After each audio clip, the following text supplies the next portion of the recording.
Good morning children. आज के इस वीडियो में हम बच्चों बात करेंगे law of conservation of momentum के न्यूमेरिकल्स पे। जी हाँ, इसके पहले हमने वीडियो बनाया था Newton's third law of motion and law of conservation of momentum. मैंने इस वीडियो में लिंक भी दे रखी है दोनों वीडियो की, Newton's third law of motion की and law of conservation of momentum की, तो वहाँ से लिंक पर जाकर आप क्लिक करें और हमारे ये वीडियो ज़रूर देखें, law of conservation of momentum and Newton's third law of motion. तो आपको न्यूमेरिकल्स बहुत अच्छी तरह से क्लियर होंगे। फिलहाल अब न्यूमेरिकल स्टार्ट करते हैं बच्चों। चलिए पहला न्यूमेरिकल करते हैं। Solution number first. A 10-gram bullet is shot from a 5-gram gun with a velocity of 400 meter per second. What is the speed of the recoil of the gun? वो ये कह रहे हैं कि एक गन है, उस गन से 10 ग्राम की बुलेट को फायर किया गया। जब ये गन है, मान लिया हमने एक गन है, इस गन से फायर किया गया बुलेट को, जब हम फायर करेंगे तब ये बुलेट फॉरवर्ड डायरेक्शन में जाएगी और गन पीछे की तरफ हटेगी। क्यों हटेगी? Newton's third law of motion से। Every action there is an equal and opposite reaction, इसलिए बोल रहे हैं बच्चों लिंक पर जाइए, डिस्क्रिप्शन में मैंने लिंक दे रखी है Newton's third law of motion की भी और law of conservation of momentum की भी, तो वो दोनों वीडियो जरूर देखिए, तब आपको न्यूमेरिकल्स बहुत अच्छी तरह से समझ में आएंगे। तो जब तक फायर नहीं किया गया तब तक गन और इस गन के अंदर जो बुलेट है दोनों किस में है? रेस्ट में। यस बच्चों, तो हमने मान लिया, कंसीडर कर ले रहे हैं कि let us consider the mass of a bullet m1 मान ले रहे हैं बुलेट के मास का 10 ग्राम। 10 ग्राम इसको केजी में चेंज करेंगे तो कितना आ जाएगा? 10/1000। तो ये चेंज हो जाएगा केजी में, यानी कि 1/100 ये हो गया केजी m1। बहुत अच्छे। उसके बाद हमें m2 दिया गया है। m2 कितना दिया गया? 5 ग्राम। 5 ग्राम की गन है, 5 किलोग्राम होगा बच्चों, यहाँ पे ग्राम नहीं होगा, 5 किलोग्राम, क्योंकि 5 ग्राम की तो गन का कोई सवाल ही नहीं, 10 ग्राम की तो बुलेट ही है, 5 किलोग्राम, ठीक है। 5 kilogram, m2 is mass of the gun 5 kg and the speed of with a velocity this, और इस वेलोसिटी से बुलेट फॉरवर्ड डायरेक्शन में गई, यानी कि जो u1 है जो v1 है, u1 is equal to u2 is equal to 0। क्यों होगा? क्योंकि कॉलिजन से पहले, फायर करने के पहले गन और बुलेट दोनों ही किस में है? रेस्ट में। तो बुलेट की वेलोसिटी इनिशियल u1, गन की इनिशियल वेलोसिटी u2 और दोनों 0 हैं। v1 अब कोलाइड कर गया, गन फायर हुई, फायर करने पे कितना हुआ? v1 वेलोसिटी से 400 मीटर पर सेकंड की वेलोसिटी से वो फॉरवर्ड डायरेक्शन में निकली। अब हमें बच्चों यहाँ से v2 फाइंड करना है कि v2 कितना होगा, यानी गन की रिकॉइल वेलोसिटी क्या होगी। रिकॉइल का मतलब किस वेलोसिटी से वो बैकवर्ड डायरेक्शन में जाएगी। बस यहाँ से फॉर्मूला हम लगा देंगे, m1u1 plus m2u2 is equal to m1v1 plus m2v2। Law of conservation of momentum, collision से पहले और कॉलिजन के बाद का टोटल मोमेंटम कंजर्व रहता है। मैंने लिंक दी है, देखिएगा उसमें, law of conservation of momentum. m1u1 ये पूरा टर्म 0 हो जाएगा, क्योंकि u1 0 है, u2 0, दोनों ही 0 हैं, तो ये पूरा टर्म हो गया 0, ठीक है। That is equal to m1 है 1/100 इंटू v1 कितना है? 400 प्लस m2 है 5 इंटू v2 हमें फाइंड करना है, तो 400 से 4 टाइम कैंसिल हो गया, इसको वहां पर ट्रांसफर करेंगे तो 0 इज इक्वल टू, चलिए पहले लिख ले रहे हैं, 5v2, तो 4 गया तो -4 हो गया, 5v2, यहाँ से v2 की वैल्यू अगर हम निकालेंगे -4/5, तो that is equal to -0.8 meter per second. अच्छा बच्चों, ये आ गई इसकी रिकॉइल वेलोसिटी। देखिए नेगेटिव आया है, नेगेटिव का मतलब क्या कि जो बुलेट की डायरेक्शन है, उस बुलेट की डायरेक्शन में गन की velocity opposite to the motion of the bullet, इसलिए नेगेटिव आया है। ये नेगेटिव दिख रहा है, ये नेगेटिव ये यही शो कर रहा है कि जो बुलेट की डायरेक्शन है वो अपोजिट, गन की जो डायरेक्शन है वो opposite to the motion of the bullet. Bullet forward direction में गई, बुलेट और गन पीछे की तरफ हटी। ये हमारी required velocity -0.8 meter per second. इनमें कह रहा है the car A of mass 500 kg traveling at 25 meter per second collide with another car B of mass 1000 kg traveling at 15 meter per second in the same direction। दो car हैं, car A और car B। ये car A हो गई हमारी, car A ये भी इसी डायरेक्शन में जा रही, और कार B ये भी इसी डायरेक्शन में जा रही, दोनों एक ही डायरेक्शन में जा रही। कार ए के बारे में दिया गया, इसका स्पीड है 25 मीटर पर सेकेंड और इसका स्पीड है 15 मीटर पर सेकेंड, तो ये कोलाइड हो जाएंगी। भाई ये इसकी स्पीड ज़्यादा है और एक ही डायरेक्शन में जा रही है स्ट्रेट पाथ में, तो ये ए कार बी से कोलाइड करेगी। कोलाइड करने के बाद after collision the velocity of car A की वेलोसिटी होगी 20। Calculate the velocity of car B after collision. Collision के बाद हमें बताना है कि कार बी की वेलोसिटी कितनी होगी, तो इसमें वही law of conservation of momentum लगा देंगे। चलिए सॉल्यूशन देख लीजिए। कार ए के लिए देख लें, फॉर कार ए के लिए मास कितना है 1500 kg और वेलोसिटी कितना है u1 25 metre per second. Collide हुई, कोलाइड होने के बाद वेलोसिटी कितनी हो गई, ये दी है 20 मीटर पर सेकेंड, यानी कि v1 कितना दिया गया है 20 metre per second. For car B के लिए अगर हम लोग देखें तो कार बी के लिए m1 कितना दिया गया है, m1 दिया गया है आपका 1000 kg, 1000 दिया है बच्चों 1000 kg, और किस वेलोसिटी से ट्रैवल कर रही है 15 मीटर पर सेकेंड, यानी कि u2 कितना है m2 हो जाएगा। ये कार बी के लिए u2 कितना दिया 15 मीटर पर सेकेंड। v2 हमें फाइंड करना है, क्या फाइंड करना है बच्चों v2। बस तो यहाँ से लगा दीजिए m1 u1 plus m2 u2 is equal to m1 v1 plus m2 v2। Law of conservation of momentum, total momentum constant रहता है, देख लीजिएगा law of conservation of momentum में के वीडियो में। बस यहाँ पर अप्लाई कर देंगे हम लोग m1 u1 plus m2 u2 is equal to m1 v1 plus m2 v2। m1 कितना है 1500 u1 कितना है u1 है 25 प्लस ये हो गया इतना, m2 कितना है m2 1000, ये 1000 है बच्चों, इसको 1000 लिखो, देखो ये 1000 है 1000 kg, तो हो जाएगा 1000 kg। तो 1000 मल्टीप्लाई u2 कितना है 15, ठीक है, इज इक्वल टू ये कितना है m1 है 1500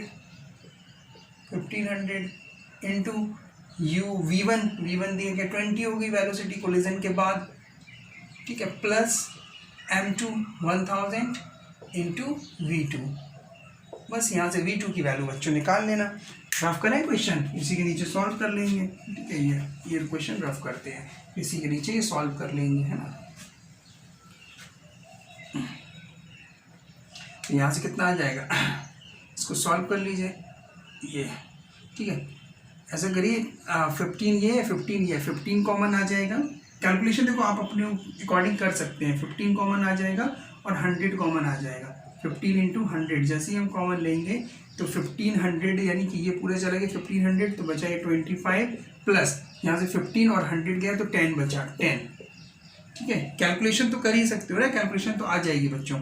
दिस इज इक्वल टू ये कितना आ जाएगा 15 टू 30 और 3 0 और लगा दीजिए, प्लस 1000 इंटू v2, ये कितना आ जाएगा 1500 मल्टीप्लाई ये कितना हो जाएगा 35 इज इक्वल टू, इसमें से कुछ कॉमन ले लीजिए, इसमें से क्या कॉमन आ जाएगा 1000 कॉमन ले लीजिए, 1000 कॉमन आ जाएगा तो ये जाएगा 30 प्लस v2, ठीक है।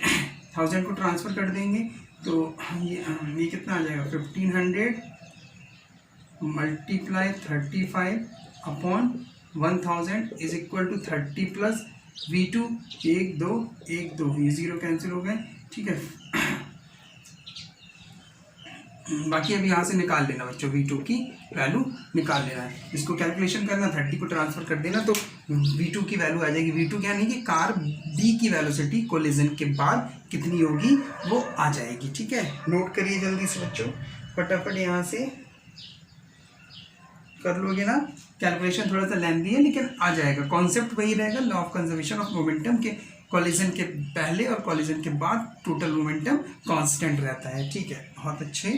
क्वेश्चन नंबर 3 अब हम लोग करते हैं question number 3। Question number 3 question में क्या कह रहे हैं, a bullet of mass 20 gram. Question number 3 solution 3 का सॉल्यूशन, ठीक है। एक बुलेट है, उसका मास दिया गया 20 ग्राम और किस वेलोसिटी से चल रही है वो 300 मीटर पर सेकेंड की वेलोसिटी से चल रही है। Gets embedded in a freely suspended wooden block, और एक फ्रीली सस्पेंडेड ऐसे वुडन ब्लॉक लटका है और ये बुलेट आई और इससे टकरा गई। इस तरह से है ये केस। देखिए ये वुडन ब्लॉक ये टकराया, यहाँ से जो बुलेट थी ये इस तरह से बुलेट आ रही है, ठीक है, ये बुलेट आई, फिर यहाँ पर आ गई ये बुलेट, फिर इस बुलेट यहाँ पर इससे एम्बेडेड हो गई, ये एम्बेडेड हुई, ये इससे एम्बेडेड हुई। तो जैसे ये बुलेट इससे टकराई, टकराने पे क्या हुआ, ये जो फ्रीली सस्पेंडेड बॉक्स था, वुडन बॉक्स था, वो मूव करने लगा होगा, बुलेट इसके अंदर एंटर हुई, एंटर होने के बाद धंस गई, धंसने के बाद वो जो वुडन ब्लॉक था वो दूर जाके गिरा होगा। तो ये केस था। तो हमें इसमें बताना है कि फ्रीली सस्पेंडेड ऑफ मास, और इस वुडन ब्लॉक का मास कितना है 880 gram. What is the velocity acquired by the block, तो ब्लॉक किस वेलोसिटी से आगे गया। जब ये इसमें एम्बेडेड हो जाएगी, एम्बेडेड मतलब धंस जाएगी, तो जो वेलोसिटी बुलेट की होगी वही वेलोसिटी बॉक्स की होगी, यानी कि दोनों की वेलोसिटी कोलिजन के बाद सेम होगी, क्योंकि वो उसके अंदर धंस गया। ऐसे ये ऐसे एंटर हुई बुलेट और पीछे से नहीं निकली, बल्कि ऐसे एंटर हुई और दोनों एक साथ दूर जाके गिरे। तो वही चीज़ हमें बताना है। ठीक है बच्चों, बात समझ में आई। चलिए, बुलेट के लिए हम ले रहे हैं मास m1। m1 कितना दिया 20 ग्राम। 20 ग्राम, इसको केजी में अगर हम चेंज करेंगे तो m1 कितना आ जाएगा 20/1000 kg, तो 1/50 kg आ जाएगा। ठीक है, ये हो गया m1 के बारे में कमेंट। और किस वेलोसिटी से चल रही u1 किस वेलोसिटी चल रहा 300 मीटर पर सेकेंड। अच्छा, इसके क्वेश्चन नंबर फर्स्ट में बच्चों हमने u1 0 लिया था और u2 0 लिया था। क्यों लिया था? क्योंकि वहाँ पे बुलेट और गन दोनों पहले रेस्ट में थी। इसमें रेस्ट में नहीं कह रहा, इसमें कह रहा है कि बुलेट फायर हो गई और वो उसके बारे में कुछ भी कमेंट नहीं है कि कब फायर किया गया कैसा, लेकिन वो 20 ग्राम की जो बुलेट थी वो इस वेलोसिटी से चल रही थी, इसलिए इसमें u1 0 नहीं है, 300 मीटर पर सेकेंड है। ये हो गया बुलेट के बारे में कमेंट। ठीक है, अब अगर हम बात करें कि ब्लॉक के बारे में, तो m2 कितना दिया, m2 दिया गया 880 kg। m2 कितना दिया बच्चों 880 ग्राम। इसको भी kg में चेंज कर लीजिए, तो 880/1000, तो 1 0 कैंसिल हो जाएगा, ये कैंसिल करेंगे तो ये आ जाएगा 44 और अपॉन 50 kg, यही आएगा m2 बच्चों। देख लो, 2 4 8 2 4 8 2 5 10, तो ये आ गया। अब हमसे कहा गया जो v1 है, v1 is equal to v2 is equal to question mark, is equal to v कर लीजिए, इज इक्वल टू v और is equal to question mark. यानी कि जो जब वो एम्बेडेड हो जाएगा, जो बुलेट बॉक्स के अंदर चला जाएगा, एंटर हो जाएगा, धंस जाएगा, तो उस समय जो बॉक्स की वेलोसिटी होगी वही वेलोसिटी होगी किसकी, बुलेट की। बुलेट और बॉक्स की वेलोसिटी बुलेट की v1 होगी क्वालिटी के बाद, और इसकी v2, और दोनों कैसी होंगी सेम। ये हमें फाइंड करना है। बस law of conservation of momentum बच्चों यहाँ पे लगा दीजिए, m1 u1 plus m2 u2 is equal to m1 v1 plus m2 v2। बस यहाँ से m1 कितना है 1/50 इंटू u1 कितना है 300 प्लस m2 कितना है 44/50 इंटू u2 कितना है। हाँ, u2 के बारे में कमेंट बताओ बच्चों। बॉक्स जो होगा इनिशियली किस में होगा, रेस्ट में होगा, यानी यहाँ पे जो u2 की वैल्यू अगर आप लिख लें, यहाँ पे लिखना चाहिए, लिख लीजिए u2, जो बॉक्स होगा वो किस में होगा, बॉक्स इज रेस्ट, ब्रैकेट में लिख लीजिए रेस्ट में, क्योंकि इनिशियली वो हैंग कर रहा है तो रेस्ट में है, मूव तो नहीं कर रहा, तो उसकी वेलोसिटी कितनी होगी इनिशियली u2 0, तो यहाँ पे 0 रख लीजिए, इज इक्वल टू m1, मास कितना है m1 1/50 into v, plus m2 कितना है 44/50 इंटू v2 भी है v, दोनों ही कितनी वेलोसिटी है v, v1 भी v है और v2 भी v है। जब वो एम्बेडेड हो जाएगा दोनों की वेलोसिटी सेम होगा, तो ये टर्म पूरा 0 हो गया, तो ये कितना हो गया 0 से 0 कैंसिल हो गया, 5 6 30, तो 6 प्लस 0 इज इक्वल टू, यहाँ से 1/50 कॉमन ले लो बच्चों, 1/50 जैसे ही आप कॉमन लोगे तो ये बचेगा v प्लस 44v, यही बचेगा, देख लो जैसे ही 1/50 कॉमन लोगे तो v बचेगा, यहाँ से 44v बचेगा, तो ये कितना हो गया 6, और ये ट्रांसफर होगा तो 6 into 50 is equal to 45v, तो यहाँ से जो v की वैल्यू आएगी वो कितनी आ जाएगी 5 6 30, 300/45, 5 6 30 और 5 9 45, ये और कैंसिल कर लीजिए, तो 3 2 6 3 3 9। तो बस इसको डिवाइड कर लेना तो वेलोसिटी आ जाएगी कि जो भी आएगा वो डिवाइड कर लेना, मीटर पर सेकंड में वेलोसिटी आ जाएगी कि इतनी वेलोसिटी से जो बॉक्स था और जो बुलेट थी वो इतनी वेलोसिटी से चल रहे थे, ट्रैवल कर रहे थे। 3 6 18, 6 पॉइंट समथिंग आ जाएगा, 6 पॉइंट समथिंग। तो बच्चों समझ में आई कि बॉक्स हैंग कर रहा है तो इनिशियली वेलोसिटी बॉक्स की 0 होगी, बुलेट आई इस पे एंटर करी, धंस गई अंदर, पीछे की साइड से नहीं निकली, धंस गई, और ये दोनों चीज़ें एक ही वेलोसिटी से मूव करने लगी, बुलेट और बॉक्स। चलिए बहुत बढ़िया, नोट करिए, नोट हो गया। चलिए क्वेश्चन नंबर, अब चलते हैं हम लोग 4 की तरफ। क्वेश्चन नंबर, अगर नोट नहीं कर पाए बच्चों तो वीडियो को पॉज करिए और फिर नोट करिएगा। ओहो, जो तो नीचे वाला ग्राफ हो गया, जम्प्स आउट है ये, ओ जम्प्स आउट ऑफ, हाँ ठीक है, अब सही है। अगर मास, एक गर्ल है, उसका मास दिया है 50 kg का, 50 kg की बॉडी लड़की है वो, और rowing boat, out of rowing boat of a mass 300 kg, और वो बोट से जंप करती है, बोट पर है, बोट से जंप करती है, उस बोट का मास कितना है 300 kg on the bank with the horizontal velocity of 3 metre per second. लड़की बोट के ऊपर खड़ी है, जंप आउट करी, जब वो बोट के ऊपर खड़ी है तो बोट किस में है, रेस्ट में है, लड़की भी किस में है, रेस्ट में, यानी कि इनिशियल वेलोसिटी दोनों की क्या होगी 0। उसके बाद जब वो जंप करी तो जंप करने पे इस वेलोसिटी से वो जंप करी तो ये हो गई v1, और with the what velocity does boat begin to move backward, तो जो बोट होगी वो किस वेलोसिटी से पीछे की तरफ हटेगी। जैसे आप जब कूदते हो तो पीछे की तरफ फोर्स लगाते हो, ऐसे ही करते हो। आप किसी ट्रेन पे खड़े हो, ट्रेन के प्लेटफॉर्म, ट्रेन पर खड़े हो, जंप आउट करोगे तो पीछे की तरफ अपने पैरों से नीचे की तरफ फोर्स लगाओगे। तो लड़की ने भी यही किया, बोट में नीचे की तरफ फोर्स लगाया, फोर्स लगाने से बोट पीछे की तरफ फोर्स लगा और बोट ने फिर उसे आगे की तरफ फोर्स लगा, तो वो आगे की तरफ जंप आउट हुई हॉरिजॉन्टली किसी बैंक के रिवर पे, ठीक है। तो इसलिए बच्चों बोल रहा हूँ कि न्यूटन्स का थर्ड लॉ मोशन मैंने डिस्क्रिप्शन में लिंक दिए, वो देखो वीडियो, तब आपको डिटेल थोड़ा सा अच्छी तरह समझ में आएगा। एनी हाउ यहाँ पे न्यूमेरिकल्स हम सॉल्व करते हैं। चलिए बच्चों, सॉल्यूशन नंबर 4, m1 कितना दिया, mass of girl 50 kg, initially वो रेस्ट में है तो u1 0, फिर v1 जब वो जंप आउट हुई 3 मीटर पर सेकंड की वेलोसिटी से मूव आउट हो गई। ये तो गर्ल के बारे में कमेंट हो गया। m2 कितना दिया 300 kg, 300 kg किसके बारे में कमेंट हो गया, बोट के बारे में, कि बोट का मास इतना, इनिशियली बोट भी रेस्ट में है तो u2 भी 0 हो जाएगा। हमसे कहा गया कि v2 फाइंड करो कि v2 कितना होगा। चलिए बस law of conservation of momentum लगा देना है, m1 u1 plus m2 u2 is equal to m1 v1 plus m2 v2।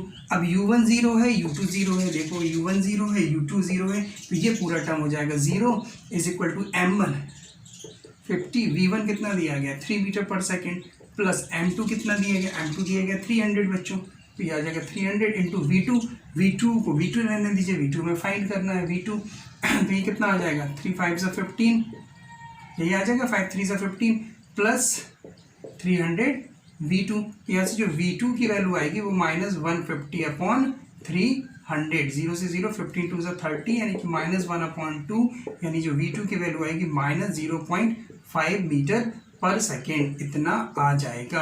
अच्छा यहाँ पे माइनस क्यों आया बच्चों, -0.5, माइनस ये शो कर रहा है कि जो v2 वेलोसिटी है, यानी कि जो बोट की वेलोसिटी है वो opposite direction of the girl की वेलोसिटी के अपोजिट डायरेक्शन में, जहाँ पे गर्ल का मोशन फॉरवर्ड हो रहा तो जो बोट होगी, बोट का मोशन पीछे की तरफ होगा, इसलिए ये नेगेटिव यहाँ पे शो कर रहा है। नोट करिए जल्दी से, क्वेश्चन नंबर हम लोग 5 करते हैं, नोट इट डाउन।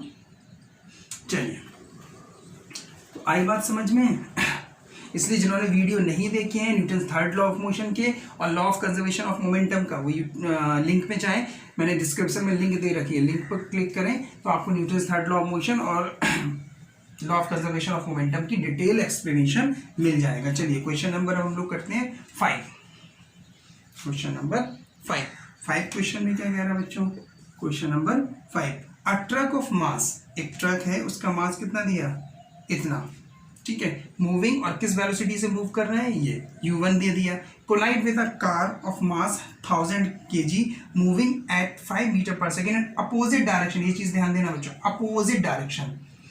एक ट्रक है, ये चला जा रहा मेरा मार्कर कहाँ है दूसरा वाला, ये आ रहा है आपका ट्रक और ये आ रही कार, दोनों आ रहे हैं खुचुक, ये आए और ये टकराएंगे, ये कोलाइड करेंगे, यानी अपोजिट डायरेक्शन में आ रहे हैं। कोलाइड करें, कोलाइड करने के बाद की कहानी में क्या कह रहा है, with what velocity would to move together, तो दोनों किस वेलोसिटी से मूव करेंगे। अब ये ट्रक है, ये ऐसे आया और ऐसे टकरा गया, या तो ये इधर जाएगा ये इधर जाएगा कुछ ना कुछ, फिर उसके बाद दोनों रेस्ट में आ जाएंगे।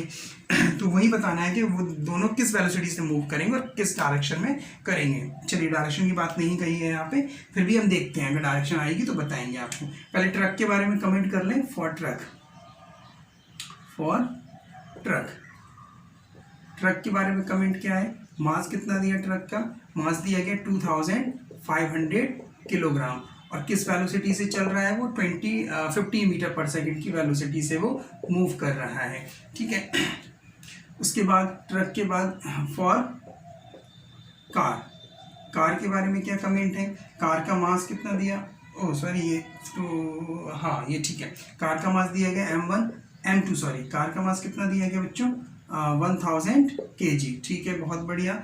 और किस वेलोसिटी से मूव कर रहा है, U2 दिया गया है 5 मीटर पर सेकंड की। जब वो कोलाइड करेंगे तो ये देखो, फिर से मैं एक बार फिर से केस बताता हूँ, समझाता हूँ। ये हमारा ट्रक आ रहा है, ये हमारी कार आ रही है, कोलाइड करी तो कोलाइड करने का दोनों चिपक गई, एंड दोनों क्या हो गई, एंटेंजल्स हो गई, दोनों जुड़ गई। तो या तो ये जाएगा इधर या ये इधर जाएगा, वो देखना है नहीं कि दोनों एक साथ जाएंगे, तो दोनों की वेलोसिटी क्या होगी, सेम होगी दोनों की वेलोसिटी, यानी कि V1 is equal to V2 is equal to V। हमने मान ली कि कोलिजन के बाद ट्रक की वेलोसिटी और कार की वेलोसिटी, दोनों की वेलोसिटी V है और वो हमें फाइंड करना है। क्लियर, चलिए कुछ स्टेटमेंट्स हम लिख नहीं रहे, बोल रहे हैं, समझ लो आप बच्चों।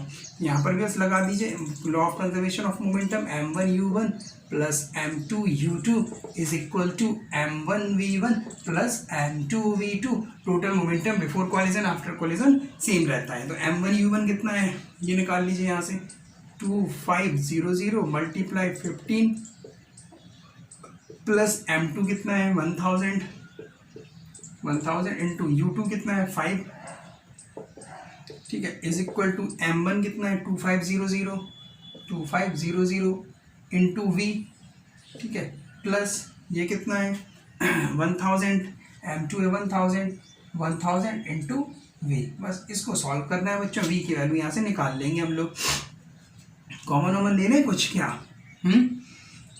कर लोगे या हम बताएं, कर लेना है, अब क्या उसमें बताना है, कर लोगे ना, यहाँ से V की वैल्यू फाइंड कर लेना। चलो अच्छा, एक चीज इसमें नोटिसेबल है, एक पॉइंट इसमें नोटिसेबल है, ये नोटिसेबल है कि जो कार थी और जो ट्रक थे वो दोनों अपोजिट डायरेक्शन में थी। अगर ट्रक यहाँ पे आ रहा है, फिर से देखो ट्रक ये आ रहा है तो कार ये जा रही है, यानी कि एक वेलोसिटी आपको नेगेटिव लेना पड़ेगी। तो यहाँ पे मैं कार की वेलोसिटी नेगेटिव ले रहा हूँ, -5 मीटर पर सेकेंड। तो यहाँ पे बच्चों -5 लगा दो, ठीक है, -5 बस। अब सॉल्व कर लीजिएगा, 15 5 75 कैरी 7, 15 2 37 इतना आ जाएगा। कैलकुलेशन चेक कर देना अगर रॉन्ग हो तो बच्चा थोड़ा सा। -5000 इज इक्वल टू ये आ जाएगा 2500V और प्लस 100,000V, तो कितना आ जाएगा 3500V। बस यहाँ से V की वैल्यू निकाल लेना। 5000 यहाँ से सब्ट्रैक्ट हो जाएगा, 32500 और से, ठीक है, इज इक्वल टू ये फाइंड कर लेंगे 3500V और यहाँ से V की वैल्यू बच्चों निकाल लेंगे हम लोग। ठीक है, कर लोगे या नहीं कर पाओगे, कर लोगे, ठीक है, आप लोग कर लोगे। कैलकुलेशन करो बच्चों जल्दी से, कितना आ रहा है इसका, कैलकुलेशन करिए,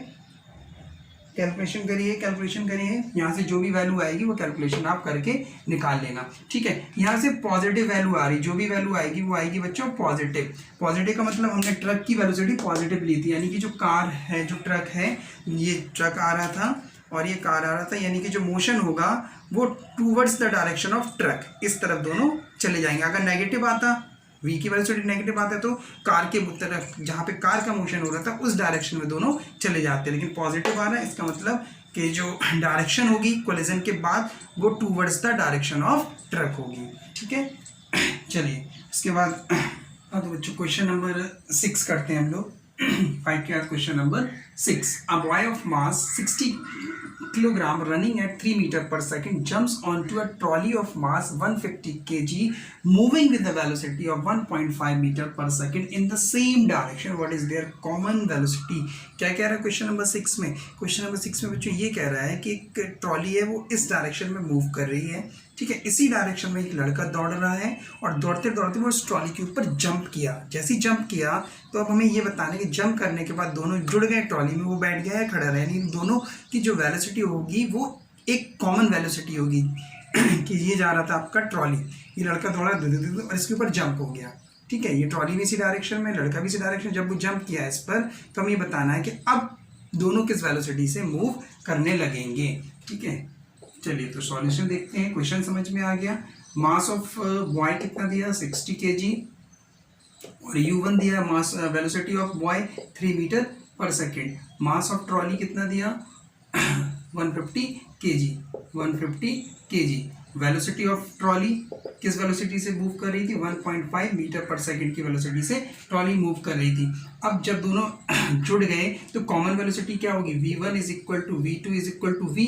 हमने मान लिया, इस तरह के कई क्वेश्चन कराए हैं, बस यहाँ पे सॉल्व कर लेंगे universal law of conservation of momentum से। तो m1 u1 plus m2 u2 is equal to m1 v1 plus m2 v2, m2 v2 निकाल लेंगे यहाँ से। m1 कितना दिया 60 इंटू u1 कितना दिया 3 प्लस m2 कितना दिया 150 इंटू u2 कितना दिया 1.5 इज इक्वल टू m1 दिया 60 kg, 60 इंटू v और प्लस m2 दिया 150 इंटू v। कर लेना 3 6 18 180, तो ये हो जाएगा 180 प्लस 15 225, यही होगा 225 इज इक्वल टू 60v और 150v 210v। यहाँ से v की वैल्यू निकाल लेंगे। दिस इम्प्लाइज, तो इन दोनों को ऐड करेंगे तो कितना आएगा, ये आएगा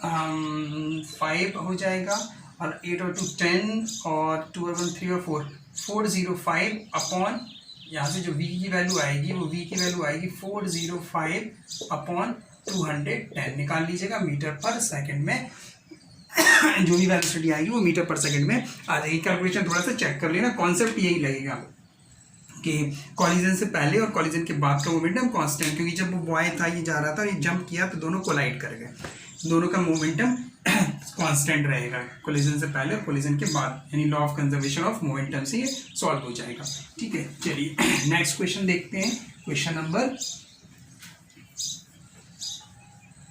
7। इसमें क्या कह रहा है 7 क्वेश्चन में, सॉल्यूशन नंबर 7। इसमें कह रहा है अ गर्ल ऑफ मास, एक लड़की है उसका मास 40 kg दिया गया, jumps with a horizontal velocity, इस वेलोसिटी से वो जंप करी on to the stationary cart. अब जो कार्ट है वो स्टेशनरी, अभी लड़का दौड़ रहा था तो जो ट्रॉली थी वो भी मूव कर रही थी, लड़का भी दौड़ते दौड़ते जंप किया था, लेकिन अब जो कार्ट है वो स्टेशनरी है। फ्रिक्शनल लेस व्हील, और उसमें व्हील कैसे लगे हैं frictional less wheel. The mass of cart is 3 kg, what is the her velocity as the cart start moving. तो हमें बताना है कि किस उसकी वेलोसिटी क्या हो जाएगी जब वो कार्ट पर जंप करेगी। जब कार्ट पर जंप करेगी उसमें व्हील फ्रिक्शनल लेस है, यानी कि वो मूव करने लगेगा, तो जो वेलोसिटी कार्ट की होगी वही वेलोसिटी उस लड़की की होगी। बस तो इसमें वही सेम क्वेश्चन है, बस थोड़ा सा घुमा रहे हैं, यहाँ से वहाँ कर रहे हैं। m1 मास ऑफ गर्ल कितना दिया 40 kg, किस वेलोसिटी से जा रही है, u1 कितना है 5 metre per second, 5 metre per second. Mass m2 mass of cart 3 kg, ठीक है। अब जो कार्ट था वो स्टेशनरी था, यानी कि इसकी जो वेलोसिटी होगी 0, जबकि उसमें u2 0 नहीं था, इसके पहले वाले क्वेश्चन में ट्रॉली मूव कर रही थी, यहाँ पे कार्ट स्टेशनरी है इसलिए u2 0 आएगा। अब जो v1 होगा वही v2 होगा, यानी जो वेलोसिटी कार्ट की होगी वही वेलोसिटी लड़की की होगी, इज इक्वल टू v हमने मान लिया और ये क्वेश्चन मार्क लगा दिया। बस इसको फाइंड कर लीजिए, m1 u1 plus m2 u2 is equal to m1 v1 plus m2 v2। यहाँ से m1 कितना है 40 इंटू 5, ठीक है, प्लस m2 कितना है 3 इंटू u2 0, तो ये पूरा टर्म 0 हो जाएगा, is equal to m1 v1 यानी कि 40 इंटू v, ठीक है, plus 3 into mass of cart कितना है 3 kg, 3 into v, 3 into v। बस इसको सॉल्व कर लेंगे, यहाँ से कितना आ जाएगा 5 4 से 20, 200 इज इक्वल टू 43v। तो जो v की वैल्यू आ जाएगी वो 200/43। यहाँ से बच्चों निकाल लेना, जो भी आंसर आएगा वो मीटर पर सेकंड में आ जाएगा। तो क्वेश्चन देखो ईजी है, कॉन्सेप्ट बस क्लियर होना चाहिए कि हमारा कॉन्सेप्ट क्लियर है या नहीं। पहले ट्रॉली चल रही थी तो उसकी वेलोसिटी 0 नहीं थी, यहाँ पर ट्रॉली रेस्ट में थी कार्ड, तो इसलिए ये रेस्ट में आ गया। ठीक है, कर लोगे। चलिए नेक्स्ट क्वेश्चन, क्वेश्चन नंबर 8, और ये लास्ट क्वेश्चन है, क्वेश्चन नंबर 8, क्वेश्चन नंबर 8। चलिए बहुत बढ़िया, solution number 8, solution number 8। Two hockey players opposite teams while trying to hit the ball on the ground collide and immediately become entangled। जैसे ही वो टकराए तो टकराने के बाद क्या होगा, एंटेंजल हो गए। दो हॉकी प्लेयर थे, बॉल को हिट करने के चक्कर में एक यहाँ से आया एक यहाँ से आया और टकरा गए और एंटेंजल हो गए, यानी कि जुड़ गए। ठीक है, एक का मास दिया गया 60 kg, दूसरे मूविंग विद द वेलोसिटी, किस वेलोसिटी से मूव कर रहा है 5 मीटर पर सेकंड की, while other has the mass, दूसरे का मास कितना है 55 kg and moving with the velocity, और किस वेलोसिटी से मूव कर रहा है 6 मीटर पर सेकंड की, टुवर्ड्स द फर्स्ट प्लेयर, यानी कि दोनों की डायरेक्शन अपोजिट है। लिखा है ना, टुवर्ड्स द फर्स्ट प्लेयर, ये इससे समझ में आ रहा है कि दोनों की डायरेक्शन अपोजिट है। In which direction and with what velocity will they move after become entangled? Assume that frictional force between the feet and ground is negligible। ये हमें assume करना पड़ेगा, नहीं तो जैसे टकराए तो टकराने के बाद हाल गिर जाएंगे। अगर फ्रिक्शन सरफेस पर होगा उनके फीट के बीच में और ग्राउंड के बीच में, तो यहाँ पर हमें ये assume करना है कि दोनों के बीच में, फीट के बीच में और ग्राउंड के बीच में फ्रिक्शन नहीं है, तो वो कुछ मूव करेंगे। चलिए तो आइए स्टार्ट करते हैं। मास ऑफ फर्स्ट प्लेयर कितना दिया, mass of first player 60 kg, ठीक है, और वेलोसिटी कितना दिया u1 5 मीटर पर सेकेंड, और mass of second player 55 kg, ये दिया 55 kg, और किस वेलोसिटी से मूव कर रहा है u2 is equal to 6 metre per second, -6 metre per second. Minus क्यों, क्योंकि अपोजिट डायरेक्शन है, इसलिए किसी एक को माइनस लेना हमें पड़ेगा, तो इसको माइनस ले लें, हम इसको माइनस ले लें, किसी एक को माइनस ले लिया हमने। ठीक है बस, उसके बाद दोनों एंटेंजल हो गए, तो v1 is equal to v2 is equal to v, ये हमें फाइंड करना है। बस m1 u1 plus m2 u2 is equal to m1 v1 plus m2 v2। लगा दीजिए law of conservation of momentum, 60 into 5 plus m2 कितना है 55 into u2 कितना है 6 इज इक्वल टू m1 है आपका 60 इंटू v और प्लस m2 कितना है 55 इंटू v। दोनों की वेलोसिटी कॉमन हो जाएगी क्योंकि वो एंटेंजल हो गए, जुड़ गए, तो 5 6 30, 300 प्लस 6 5 30, 6 5 330 आ जाएगा। ठीक है, इज इक्वल टू ये कितना आ जाएगा 115v, कितना आ जाएगा 630 upon 115 is equal to v। तो v की वैल्यू आ जाएगी, जो भी आए वो यहाँ से हम लोग, अच्छा यहाँ माइनस लेना है, एक मिनट -6 लेना है, माइनस, तो यहाँ पे माइनस आएगा, ये चेंज हो जाएगा, माइनस लेना है। माइनस नहीं लिया था बच्चों, देखा करो ना, देखो ये -6 है तो ये कितना आ जाएगा -30 upon 115 is equal to v। तो v की वैल्यू जो भी आएगी बच्चों वो यहाँ से नेगेटिव आएगी, नेगेटिव आएगी। कैसी आएगी, नेगेटिव आएगी। अब नेगेटिव ये शो कर रहा है कि जो डायरेक्शन होगी वो डायरेक्शन सेकंड प्लेयर की डायरेक्शन में होगी, क्योंकि सेकंड प्लेयर की डायरेक्शन नेगेटिव आ रहा है। अगर ये पॉजिटिव आता तो फर्स्ट प्लेयर की डायरेक्शन में दोनों चले जाते, नेगेटिव आ रहा है इसका मतलब दोनों, सेकंड प्लेयर जिस डायरेक्शन में जा रहा है उसी डायरेक्शन में दोनों चले जाएंगे। ठीक है बच्चों, तो आज के इस वीडियो में हमने law of conservation of momentum, Newton's third law of motion के न्यूमेरिकल पूरे कॉन्सेप्ट क्लियर करे हैं। कॉन्सेप्ट बेस्ड सारे क्वेश्चंस हो गए हैं, क्वेश्चंस तो और भी हो सकते हैं लेकिन कॉन्सेप्ट यही रहेगा आपका इसी तरह से। तो जिन्होंने हमारा वीडियो नहीं देखा है Newton third law of motion और law of conservation of momentum का, तो इस वीडियो में मैंने डिस्क्रिप्शन में लिंक दे रखी है, वो ज़रूर देखें। ओके बच्चों, और अगर ये वीडियो हमारा पसंद आया तो मुझे सपोर्ट करिए और हमारे चैनल को सब्सक्राइब करिए।